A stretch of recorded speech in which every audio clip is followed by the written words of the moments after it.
আগুন নিভতে না নিভতেই মিলল সূত্রপাতের কারণ।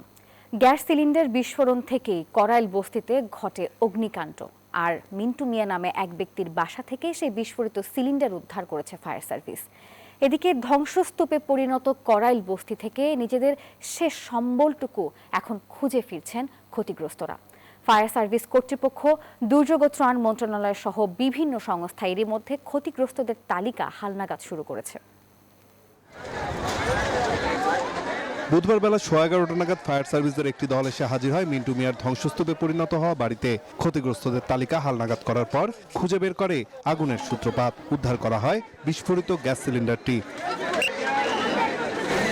মিন্টু মিয়ার ছেলে জানান, তাদের বাসার সিঁড়ির নিচে রাখা গ্যাসের সিলিন্ডারটি বিস্ফোরিত হয়েই ঘটে আগুনের এই ভয়াবহ ঘটনা। নাইম টুম্পা দম্পতি। বিস্ফোরণের সময় টুম্পা বাসায় থাকলেও নাইম ছিলেন তার কর্মস্থলে। আগুন ছড়িয়ে পড়ার ঘটনা দেখে ভয়ে টুম্পা বাসা থেকে এক কাপড়েই বেরিয়ে পড়েন। আগুনে পুড়ে গেছে তাদের দীর্ঘদিনের সঞ্চয় 5,000 টাকা সহ সংসারের সবকিছু। শুধু জীবনটা নিয়ে বের হয়ে গেছি, আর বাসা মানে একটা কাপড় চোপড় নিয়ে বের হইতে পারি না, পরনে কিছু নিয়ে বের হইতে পারি না। টাকা পয়সা। Bashundhara public school and college 2026 শিক্ষাবর্ষে ভর্তি চলছে। মাল জিনিস কাপড় চুপড় কিছু নাই। গরিব মানুষ কয় টাকা ছিল? 5,000 টাকার মতো ছিল। একই অবস্থা করাইল বস্তিতে পুড়ে যাওয়া এই অংশের ক্ষতিগ্রস্ত মানুষের। নিজেদের শেষ সম্বলটুকু গুছিয়ে বিক্রি করছেন ভাঙাড়ির দোকানে।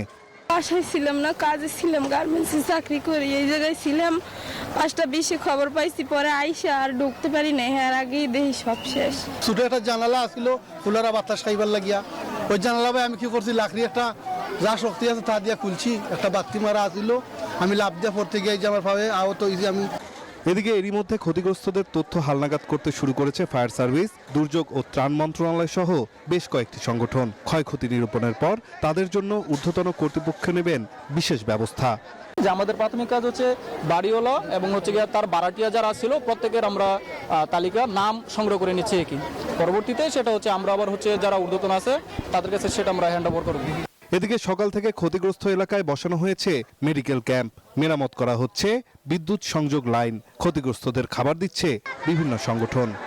আগুনে পুড়ে করাইল বস্তির এই অংশটি ধ্বংসস্তূপে পরিণত হয়েছে। আর এই ধ্বংসস্তূপে দাঁড়িয়ে ক্ষতিগ্রস্তরা প্রশ্ন করছেন, আর কতবার নিজেদের স্বপ্ন আগুনে পোড়ালে বা নিজেদের সঞ্চয় জলাঞ্জলি দিলে টনক নড়বে সরকারের। নাইম আলচিকো, নিউজ 24, ঢাকা।